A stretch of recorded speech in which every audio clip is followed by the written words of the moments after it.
I'd already passed it. Somehow I'd walked in a circle. I spun slowly, shining my light in every direction. The paths twisted between leaning headstones like a maze. Then, a sound.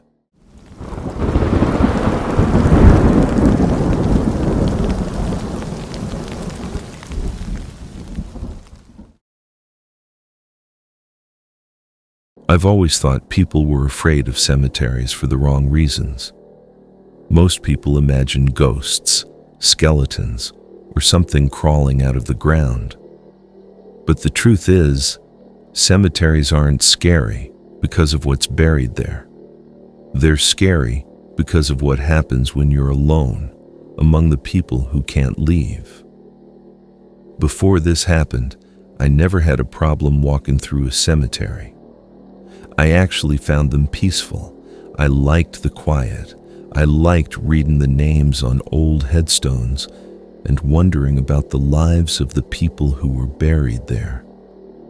But after spending one night inside the cemetery, I don't think I'll ever look at one the same way again. I'm not going to disclose the name or location now.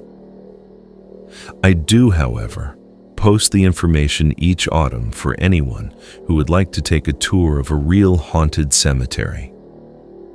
It started because of a photography project. I'd been working as a freelance photographer for a few years, mostly taking pictures for local businesses, weddings, and small events. It wasn't glamorous, but I enjoyed it. I liked capturing moments that most people ignored. A few months before this happened, I was contacted by a writer who was putting together a book about forgotten places across the country. He wanted photographs of abandoned buildings, old roads, and historical locations that most people had forgotten.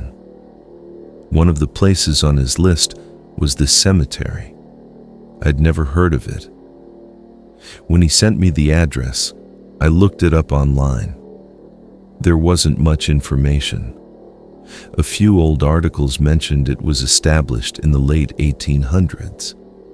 There were hundreds of graves there, including several families who had lived in the area before the town expanded. Eventually, the cemetery stopped being maintained and was mostly forgotten. The pictures online showed a place that looked like it belonged in another century. Broken stone angels, rust-covered gates, trees growing between graves. It was exactly the type of location I was looking for. The only strange thing was the comments people had left underneath the photos.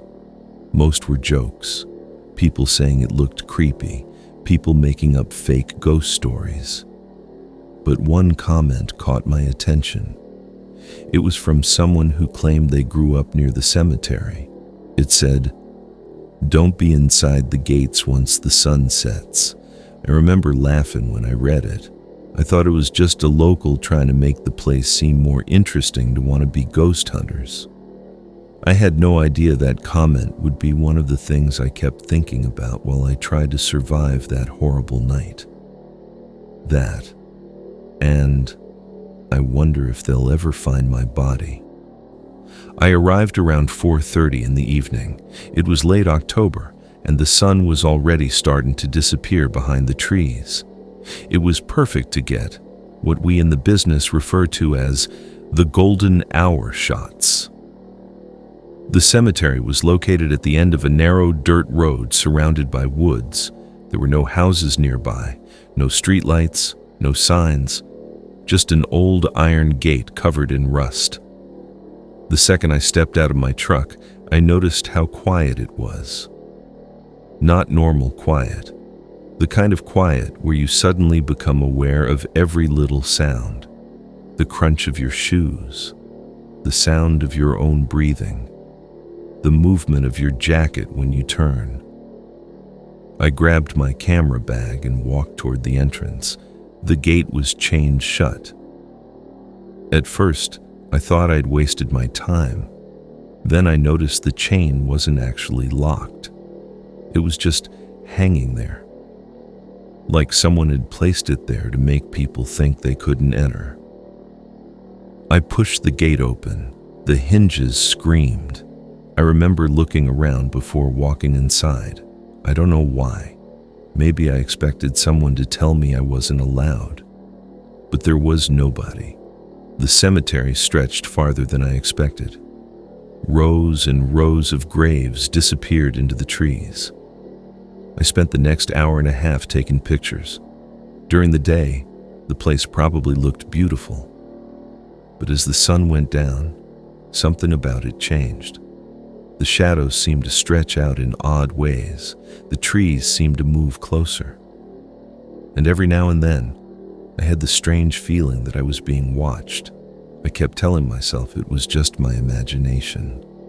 Old cemetery, almost dark. My brain was filling in the blanks.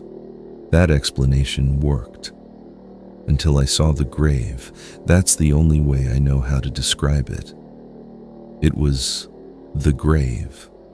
I was standing near the back of the cemetery photographing a large stone mausoleum when I noticed something between the trees. A small white headstone. I hadn't seen it when I walked in. I assumed I'd just missed it. The stone was much cleaner than the others around it, almost new. As I walked closer, I could see a name carved into it, but there was no date, only a name, and beneath it, one word. Waiting. I stared at it for a few seconds and thought, maybe it was some kind of memorial. A strange one. But still. I raised my camera and took a picture. The flash went off. And immediately after, I heard footsteps behind me. Slow footsteps, walking across the grass. I turned around. An elderly man was standing about 30 feet away. He wore an old black coat and carried a shovel over one shoulder. "Are you the caretaker?" I asked. After a few seconds, he nodded. "I used to be." His voice was quiet and rough. I lowered my camera. I got permission from the owner to take some pictures. The old man looked past me toward the new headstone. Then he looked back at me. "You shouldn't take pictures of the stones." I smiled awkwardly. "Why?" He didn't answer right away. Instead, he looked toward the entrance. The sun had completely disappeared. "You need to leave before it gets dark." Something about the way he said it bothered me, not like a warning, like a fact. I was actually just finishing up. The man tightened his grip on the shovel. He started walking away. After a few steps, he stopped. Without turning around, he said, "If you hear someone calling your name, don't answer." I laughed a little. "Okay," I said, thinking to myself, no one around here knows my name. I packed my camera and started walking back toward the entrance. Except, the entrance wasn't where I remembered it being. I know I walked for at least 10 minutes, maybe 15. I hadn't gone too deep into the cemetery, and I knew exactly where I entered. Every direction looked the same. Every path led between the same crooked headstones. And then, I saw something that made my stomach drop. The small white headstone. The one that said, "Waiting." I was standing in front of it again. Except this time, there was something different. The blank space beneath the name was no longer empty. There was a date carved into the stone. Tomorrow's date. I stood frozen, staring at it. Then my phone vibrated in my pocket. I looked down. No service, no notifications, just one message displayed on the screen. A message from my own phone number. It said, "Make the deal." The message stayed on my screen for less than a second before disappearing. I stared at my phone, my thumb hovering over the display. A cold knot settled in my stomach. I looked back at the white headstone. I took a slow step backward. "This isn't funny," I muttered, though I wasn't sure who I was talking to. The cemetery answered with silence. I turned and picked a direction. I just wanted out. It had gotten dark enough that I had to use the flashlight on my phone. It cut a narrow tunnel through the darkness as I hurried between crooked rows of graves.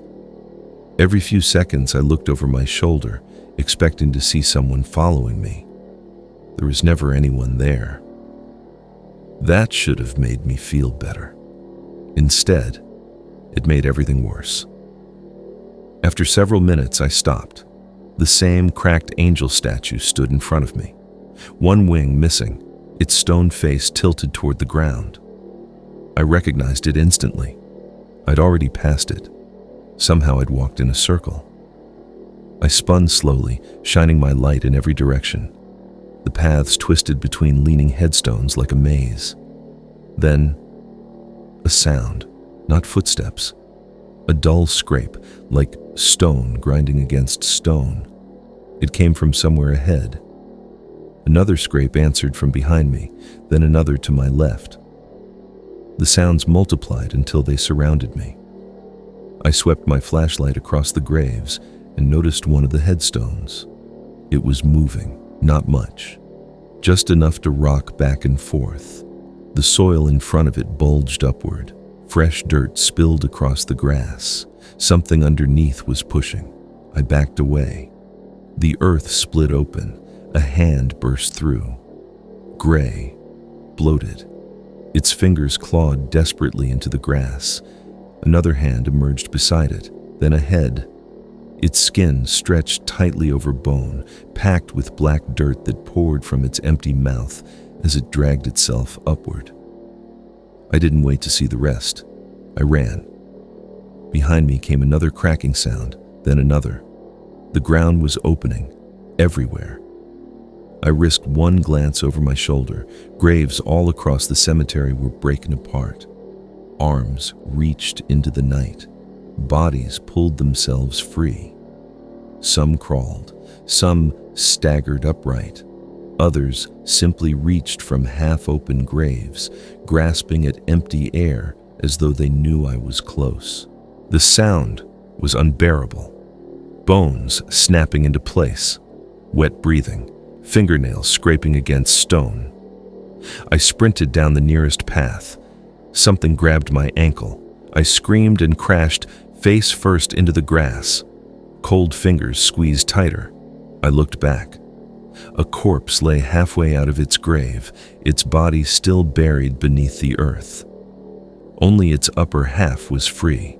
Its jaw hung wide as it dragged itself closer, pulling me inch by inch toward the open grave. I kicked wildly at its face. The head twisted with a sickening crack. Its grip loosened just enough. I tore free and stumbled back onto my feet. The thing didn't chase me. It simply reached upward, waiting, as though it knew something else would catch me. I ran harder. The cemetery had come alive. Hands erupted through the ground without warning. Twice, I barely avoided fingers clawing at my legs. Once, the earth collapsed beneath me, revealing an open grave hidden beneath a layer of dead leaves. I caught the edge with both hands. Below me, dozens of pale arms reached upward from the darkness, not climbing out, waiting for me to fall in. Their fingers brushed the soles of my boots. I pulled myself onto solid ground seconds before they could grab me. Then I saw it. The gate. Only a few yards away, I could see my truck beyond it. Relief exploded through me. I sprinted. The dead poured from every side now. One burst from a grave directly in front of me. I swerved. Another reached from behind a headstone and caught my jacket. The fabric ripped as I twisted away. I could hear them now, not groaning, whispering, hundreds of voices repeating the same words. Stay, stay, stay. The gate was right there. I felt an exploding pain in the back of my head as I fell to the ground. A figure stepped into the opening, the caretaker. He hit me with his shovel to slow me down. "Why?" I shouted. He looked at me with sad eyes. Behind me, the whispering grew louder. The dead closed in. The old man rested both hands on the top of his shovel. I made a bargain with this place a long time ago. I was like you once, curious. I also stayed past sunset, almost lost my soul that night, but I made a deal with the cemetery itself. I would help bring new souls into this forgotten place, and in return, I get to keep my soul and my life. That was 112 years ago. I stared at him in disbelief. It offered me something else this time. His voice barely rose above a whisper. If I brought it another before autumn ended, this would be my last time. I could finally be free of this place. The whispers became excited, hungry. Behind me, dozens of icy hands settled gently on my shoulders. Then, they began to pull. Now it's my turn. Now, I relive this horror every autumn. Now I'm the keeper of the graves,